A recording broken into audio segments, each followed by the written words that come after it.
नमस्कार दोस्तों, स्वागत है आप सभी का आपके अपने YouTube चैनल में जिसका नाम है बोर्ड परीक्षा। आज हम लोग NCERT मैथमेटिक्स क्लास 12th के लिए सॉल्व कर रहे हैं एक्सरसाइज 7। अध्याय का नाम है समाकलन इंटीग्रल्स। आइए समय व्यर्थ न करते हुए सीधे चलते हैं एक्सरसाइज 7.1 के क्वेश्चन नंबर 1 की ओर। यहाँ पर हमने लिखा एक्सरसाइज 7.1 और क्वेश्चन नंबर हमारा आ गया 1। क्वेश्चन नंबर 1 में क्या कहा जा रहा है? कहा जा रहा है कि जो नीचे फलन दिए गए हैं इनका समाकलन करना है। समाकलन को हम प्रति अवकलज भी कहते हैं। मतलब अवकलन का उल्टा होता है समाकलन और समाकलन का उल्टा होता है अवकलन। यहाँ पर हमको निकालना है sin 2x का, ठीक है, sin 2x का समाकलन किसके सापेक्ष? x के सापेक्ष। तो यहाँ पर हो जाएगा कि इंटीग्रल, हम सीधे सवाल को हल करेंगे तो यहाँ पर लिखेंगे इंटीग्रेशन, यहाँ पर हो जाएगा sin 2x। ये आपका सवाल है। और अब जब हम इसको हल करने के लिए आगे चलेंगे तो हमें x के सापेक्ष करना है, तो हमें dx से लगाना होगा। हमारे पास एक फार्मूला होता है, फार्मूले को अप्लीकेबल करेंगे। यहाँ पर हो जाएगा आपका integral sin x is equal to, ये होता है आपका minus cos x plus C. ये हमारा फार्मूला होता है। जब इस फार्मूले को यहाँ पर अप्लाई करेंगे तो अब ये हो जाएगा आपका माइनस कॉस 2x अपॉन में 2x का डिफ्रेंसीसन होगा। तो जब 2x का डिफ्रेंसीसन होगा उसके लिए फार्मूला दिखाने की ज़रूरत नहीं रहेगी, तो वो हो जाएगा अपॉन 2 और x के सापेक्ष अवकलन रहेगा a, और हम इसे लिख सकते हैं और यहाँ पर प्लस सी लगाएंगे। सी को समाकलन नियतांक कहते हैं। इसे हम लोग लिखेंगे -1/2 into cos 2x plus C. ये आपका आंसर है जिसे आप आंसर शीट से चेक कर सकते हैं। तो ये आपका हो गया आंसर। अब हम लोग चलेंगे क्वेश्चन नंबर 2 की ओर। क्वेश्चन नंबर 2 आपकी स्क्रीन पर क्या कहा जा रहा है? आपसे कह रहा है कि cos 3x का x के सापेक्ष समाकलन ज्ञात कीजिए। आप यहाँ पर लिखेंगे समाकलन cos 3x और आगे लगा दिया dx। फार्मूला लगा देंगे, फार्मूला हो जाएगा आपका cos x dx is equal to cos x का x के सापेक्ष जो समाकलन होता है वो होता है sin x। तो ये हो जाएगा आपका sin x और प्लस सी। सी समाकलन नियतांक है। अब इस आधार पर ये क्या हो जाएगा? ये हो जाएगा आपका sin 3x अपॉन में 3x का डिफ्रेंसीसन हो जाएगा, अवकलन हो जाएगा। तो 3x का 3 बाहर हो जाएगा, x के सापेक्ष आएगा 1। तो ये हो जाएगा अपॉन 3 प्लस सी। इसी को हम लोग लिख सकते हैं 1/3 into sine 3x plus C. ये आपका आंसर है। आशा करते हैं कि सवाल आपको समझ में आया होगा और इस सवाल को भी आपने अच्छी तरीके से एंजॉय किया होगा। अब हम अगले सवाल की ओर चलेंगे। क्वेश्चन नंबर हमारा हो गया 3। क्वेश्चन नंबर 3 आपकी स्क्रीन पर। क्वेश्चन नंबर 3 में क्या कहा जा रहा है? सवाल को देखते हैं। यहाँ पर आपसे कह रहा है कि आप e की पावर 2x, यहाँ पर लिखेंगे समाकलन e की पावर 2x और आगे लगाएंगे dx। अब यहाँ पर फार्मूला होता है, फार्मूले को अप्लाई करेंगे इंटीग्रेशन e की power x dx is equal to e की पावर x प्लस सी। अब ये जब अप्लाई होगा तो e की पावर 2x तो हो जाएगा e की पावर 2x अपॉन 2x का फिर से डिफ्रेंसीसन होगा जो आएगा 2 प्लस सी। तो हम यहाँ पर लिख सकते हैं इसको 1/2 इंटू ई की पावर 2x प्लस सी। आंसर शीट से हम आंसर को लगातार वेरीफाई कर रहे हैं, सारे के सारे आंसर सही हैं। आप बिल्कुल निश्चिंत रहिएगा। अगर आपने अवकलन और समाकलन अध्याय में या गणित और विज्ञान में फार्मूलों के ऊपर अपनी कमांड कर दी, निश्चित ही आपको कभी कोई पराजित करने वाला नहीं मिल पाएगा। अब हम लोग चलेंगे क्वेश्चन नंबर 4 की ओर। क्वेश्चन नंबर 4 आपकी स्क्रीन पर क्या कहा जा रहा है? सवाल को जरा नोट करेंगे तो सवाल हमको कहा जा रहा है 4 पे कि इंटीग्रेशन, ये हो जाएगा आपका a की पावर x प्लस बी का होल स्क्वायर और आगे हमने लगा दिया dx। सवाल को अब हम काले पेन से लिखे हुए हैं, एक बार सवाल को फिर से नोट करते हैं। इंटीग्रेशन a की पावर x प्लस बी का होल स्क्वायर और आगे लगा देंगे dx। अब यहाँ पर हम क्या फार्मूला लगाएंगे? फार्मूला हमारे पास होता है क्या?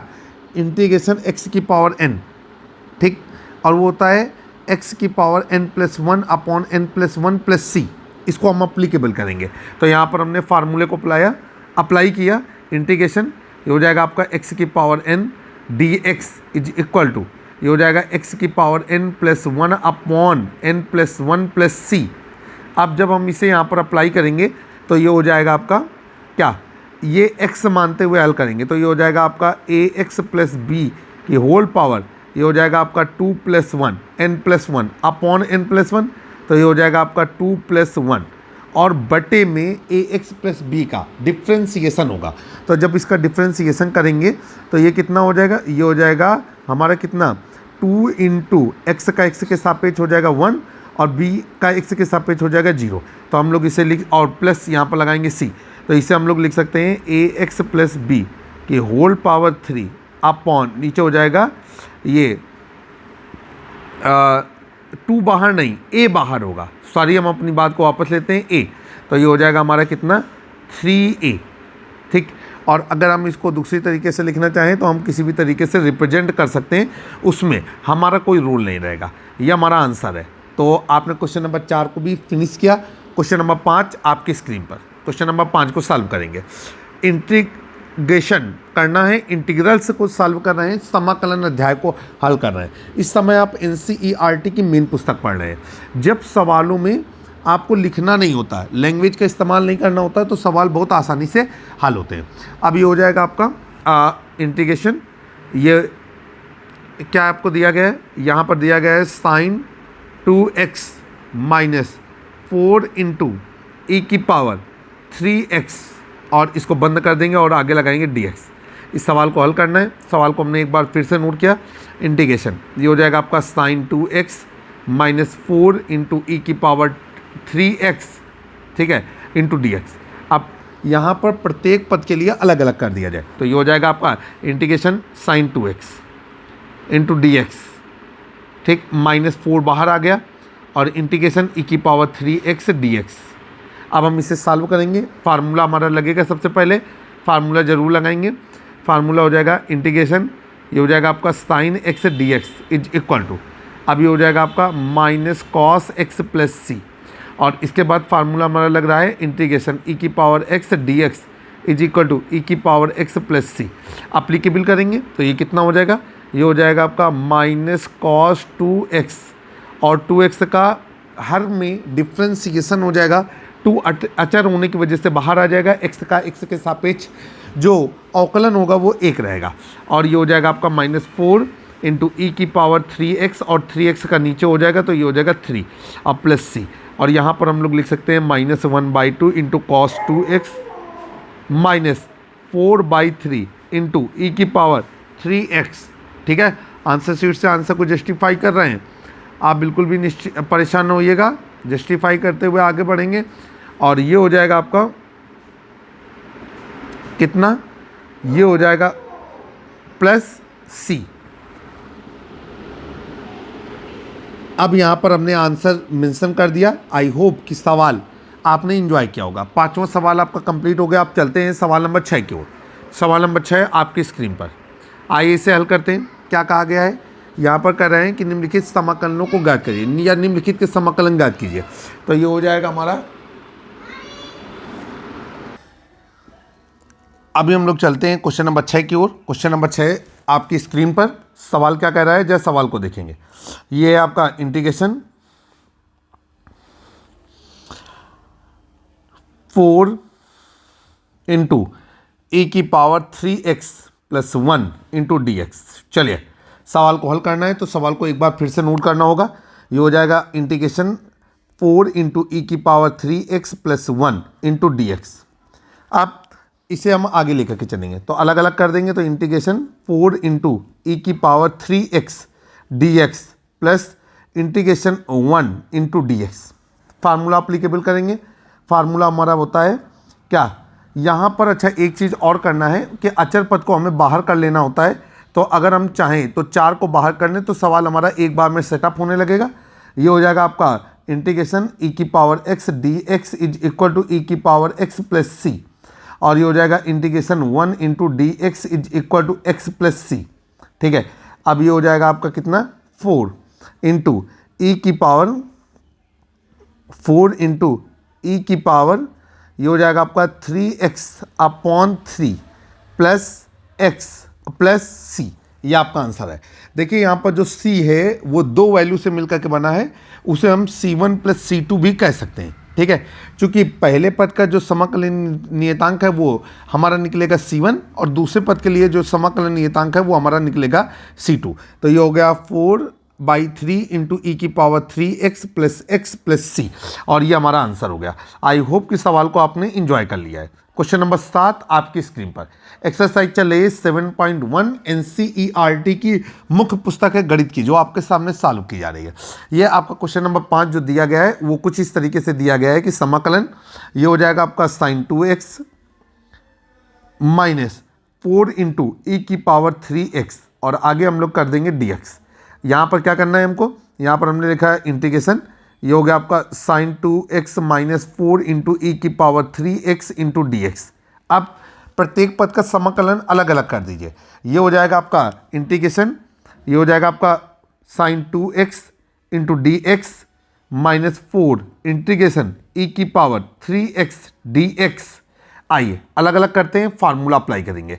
फार्मूला होता है हमारा integration sin x dx is equal to, ये हो जाएगा आपका माइनस कॉस x प्लस सी, और ये हो जाएगा इंटीग्रेशन ई की power x dx is equal to ई की पावर x प्लस सी। आइए सवाल को आगे बढ़ाते हैं, और ये कितना हो जाएगा, ये हो जाएगा आपका माइनस कॉस 2x का बटे पे डिफ्रेंसिएशन करते हैं, 2 अचर पद है बाहर आ जाएगा, x का होगा 1, और अगर चाहें कुछ बेहतर करना तो यहाँ पर लिख सकते हैं C1 माइनस 4 इंटू ई की पावर 3x/3, ठीक है, अब प्लस C2, और इसी चीज़ को कुछ हम इस तरीके से रिप्रेजेंट कर सकते हैं कि हो जाएगा -1/2, और ये हो जाएगा आपका cos 2x माइनस 4/3 इंटू ई की पावर 3x प्लस ये हो जाएगा आपका कैपिटल C, और नीचे लिख देंगे जहाँ कैपिटल C बराबर हो जाएगा आपका C1 प्लस C2, और कैपिटल C क्या है, ये समाकलन नियतांक है। आप आंसर शीट से आंसर को मैचअप करते हैं तो आप पाते हैं कि आपका उत्तर पूरी तरीके से सही है। एक बार फिर आंसर शीट से आंसर को मैचअप कर रहे हैं और कोशिश कर रहे हैं कि हमारा उत्तर क्या आ रहा है उसको ज़रा हम यहाँ पर मैच अप कर सकें। तो हम क्वेश्चन नंबर देखिए, कुछ क्वेश्चन नंबरों में कन्फ्यूजन आ गया है हमारे, एक बार ज़रा मैचअप कर लेते हैं। ये हमारा हो गया question number 1, question number 2, question number 3, question number 4, question number 5, इसके बाद question number 6, question number 7। Unfortunately हमारी नज़रें चूक गई हैं और क्वेश्चन नंबर 7 में मैं गलती से क्वेश्चन नंबर 5 कर गया। कोई बात नहीं, हम इसको फिर से सही कर देते हैं। ये लिख देते हैं क्वेश्चन नंबर 5,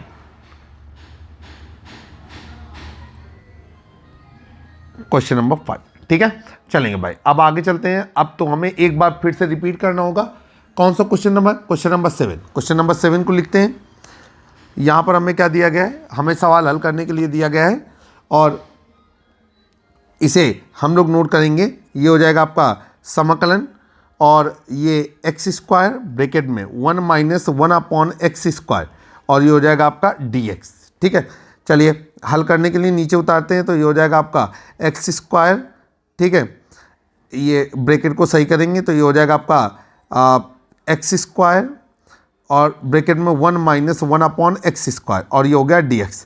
अंदर कर देंगे तो ये हो जाएगा आपका x², ठीक है, माइनस x²/x², और ये आगे हो जाएगा dx। ये कैंसिल हो गया और ये हो जाएगा इंटीग्रेशन। ये हो जाएगा आपका x² माइनस 1 इंटू dx। चलेंगे आगे। ये हो गया आपका, अलग अलग कर दीजिए, integration x² dx minus integration 1 into dx। Formula apply करेंगे और ये हो जाएगा आपका इंटीग्रेशन x की power n into dx is equal to x की power n plus 1/n plus 1 plus c, और ये हो जाएगा आपका integration 1 into dx is equal to x plus C. आइए सवाल को हल करते हैं और ये कितना हो जाएगा, जरा इसके बारे में गहन अध्ययन करते हैं।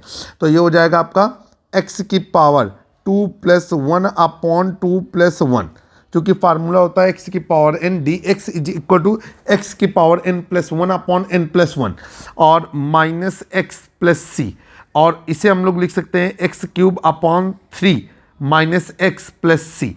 आंसर शीट से आंसर को जस्टिफाई कर रहे हैं आंसर 100% सही है। तो ये हो गया आपका आंसर। गणित में आपको ध्यान रखना होता है कि जो भी आप चैप्टर पढ़ रहे हैं उसके अगर आपको फार्मूले अच्छी तरीके से आते हैं तो आपको उस चैप्टर को हल करते समय कहीं कोई कठिनाई नहीं होती है। चलिए भाई चलते हैं क्वेश्चन नंबर 8। क्वेश्चन नंबर 8 आपकी स्क्रीन पर है, देखते हैं क्वेश्चन नंबर 8 को किस तरीके से सॉल्व करेंगे। यहाँ पर दिया गया है आपको समाकलन, और यहाँ पर हमने लिख दिया A X square plus B X plus C into D X. आइए दोबारा नोट करेंगे, ये हो जाएगा आपका A X square plus B X plus सी और इंटू डी एक्स। प्रत्येक पद के लिए अलग अलग कर दीजिए, अचर पद को बाहर निकालेंगे, कुछ इस तरीके से लिखा जाएगा प्लस बी, और ये हो जाएगा आपका X into D x plus सी, और ये हो जाएगा आपका 1 इंटू डी एक्स। चलिए भाई अब यहाँ पर जो फार्मूले लग रहे हैं संगत फार्मूलों को अप्लाई कर देंगे ताकि सवाल को आप आसानी से हल कर सकें। तो ये हो जाएगा आपका फार्मूला लगाएंगे यहाँ पर, ये हो जाएगा समाकलन x की power n into D x is equal to x की power n plus 1 upon n plus 1 plus C. इसके बाद फार्मूला लग रहा है integration 1 into D x is equal to X plus C. Apply करेंगे तो ये हो जाएगा आपका a एक्स की पावर 2 प्लस 1 अपॉन 2 प्लस 1 अब प्लस बी, और एक्स की पावर 1 प्लस 1 अपॉन 1 प्लस 1 अब plus C into X plus capital C या सी डैश। सी कैपिटल ना करें, सी डैश कर दें। जहाँ सी डैश समाकलन नियतांक है, इसको हम लोग लिख सकते हैं ए एक्स की power 3 upon 3 plus B X की power 2 upon 2 plus C X plus C dash. Answer sheet से आंसर को मिलाते हैं, ये पूरी तरीके से सही है। जहाँ सी डैश एक समाकलन नियतांक है, ये आपका आंसर है। आई होप कि आपने सवाल को एंजॉय किया है। क्वेश्चन नंबर 9 आपकी स्क्रीन पर। आइए क्वेश्चन नंबर 9 को सॉल्व करते हैं। क्या कहा जा रहा है क्वेश्चन नंबर 9 में? ये कह रहा है समाकलन, और आगे कह रहा है 2x स्क्वायर प्लस ई की power x into D X. आइए अलग अलग करते हैं। तो सबसे पहले हम इसको का हल ऐसे लिख दें या का मान फिर से लिखेंगे तो ये हो जाएगा 2x स्क्वायर प्लस ई की power x into D x. चलिए अलग अलग कर लेते हैं। तो ये हो जाएगा 2 बाहर हो जाएगा, ये हो जाएगा x square into D x plus integration ई की power x into D x. Formula applicable करेंगे और ये हो जाएगा आपका इंटीग्रेशन x की power n into D x is equal to x की power n plus 1 upon n plus 1 plus सी, और ये हो जाएगा आपका इंटीग्रेशन ई की power x into D x is equal to ई की पावर x प्लस सी। अप्लीकेबल करेंगे, ये हो जाएगा 2x की power 2 plus 1 upon 2 plus 1 plus e की पावर x, ठीक है, और अपॉन x का डिफ्रेंसिएशन होगा तो वो हो जाएगा 1, दिखाने की ज़रूरत नहीं होती, और प्लस सी, और ये हो जाएगा 2x cube upon 3 plus e की पावर x, ठीक है, और प्लस सी, जहाँ सी एक नियतांक है जिसे समाकलन नियतांक कहा जाता है। ये था हमारा क्वेश्चन नंबर 9। अभी हम चलेंगे क्वेश्चन नंबर 10 की ओर। क्वेश्चन नंबर 10 आपकी स्क्रीन पर। क्वेश्चन नंबर 10 में क्या कहा जा रहा है? ये आपसे कह रहा है कि समाकलन आगे हो गया आपका under root x minus 1 upon under root x का whole square into D x, ये आपको दिया गया है। अब हम सवाल को जब हल करेंगे तो कुछ इस तरीके से करेंगे कि आप सवाल को आसानी से कर पाएँ। फिर से देखेंगे क्वेश्चन नंबर 10। हमने अच्छी तरीके से क्वेश्चन नंबर 10 को आइडेंटिफाई कर लिया और हम उसको हल करने के लिए तैयार हैं, ठीक है। देखिए क्या करना है हमें, ये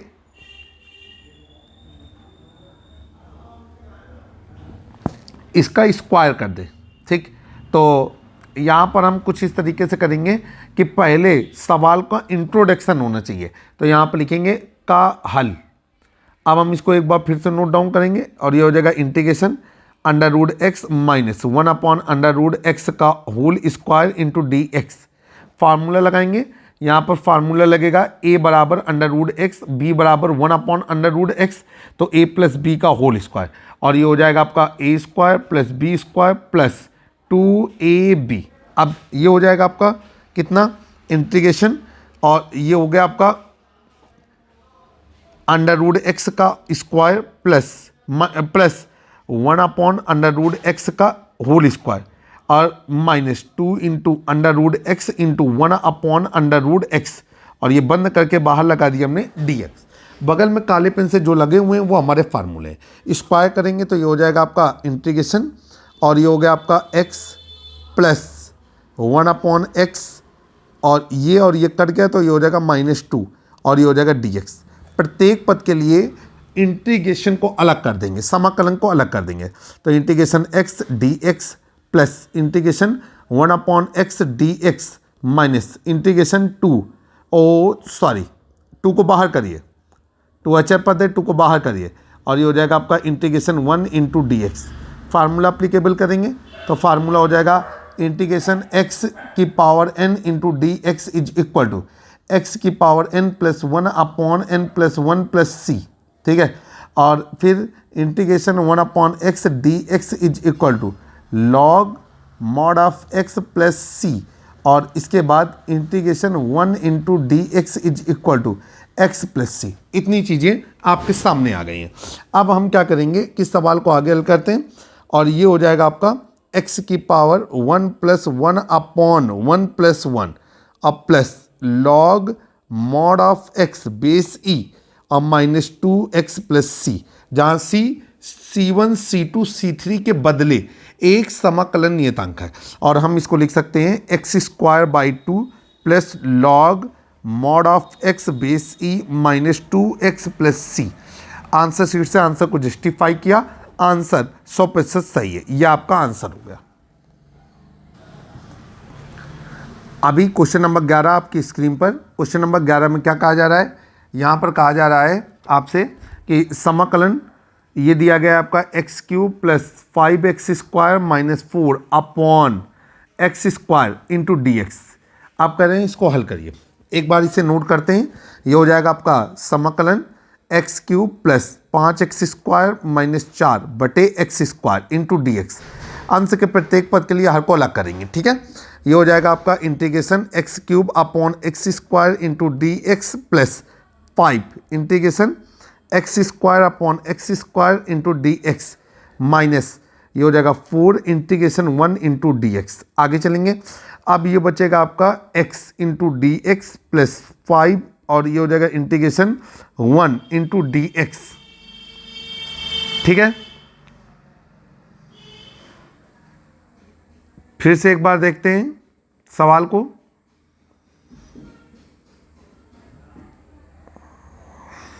ठीक है, अब ये हो जाएगा आपका, हाँ ये कुछ ऐसा मिस हुआ है तो कुछ इस तरीके से ऐसा रहेगा, और ये हो जाएगा -4, और ये हो जाएगा इंटीग्रेशन x की पावर -2 इंटू dx। अप्लाई करेंगे, यहाँ पर जो फार्मूला लग रहा है, पहला फार्मूला लग रहा है इंटीग्रेशन x की power n into dx is equal to x की power n plus 1/n plus 1 plus c, और integration 1 into dx is equal to x plus c। अब जब हम इसे हल करेंगे तो ये आ जाएगा हमारा समाकलन, ना समाकलन का तो चिन्ह ही हट जाएगा। अब ये हो जाएगा आपका कितना, x की power 1 plus 1/1 plus 1 plus 5 into x minus 4 x की power -2 plus 1/-2 plus 1 plus c, और हम लोग इसे लिख सकते हैं कितना, ये लिख सकते हैं x²/2 plus 5x minus 4 x की पावर -1/-1 प्लस c। अब ये और ये खत्म हो जाएगा, तो यहाँ पर हो जाएगा आपका x²/2 plus 5x plus 4/x plus c। हमारे पास एक फार्मूला होता है, a की power -m is equal to 1/a की पावर m। ये आपका आंसर है। आई होप कि सवाल आपको अच्छा लगा होगा। आज के इस वीडियो में हमने क्वेश्चन नंबर 1 से लेकर के क्वेश्चन नंबर 11 तक के प्रश्नों को हल करने की कोशिश की, जो एक्सरसाइज 7.1 से रिलेटेड थे। उम्मीद करते हैं कि आपको हमारे सवाल पढ़ाने का तरीका पसंद आया होगा। कक्षा 9, 10, 11, 12 के मैथमेटिक्स के सोल्यूशन के लिए हमारे यूट्यूब चैनल बोर्ड परीक्षा को सब्सक्राइब करना ना भूलें। जल्द ही एक नए वीडियो में फिर से आपसे मुलाकात करेंगे। मैं आपका होस्ट और दोस्त, नमस्कार।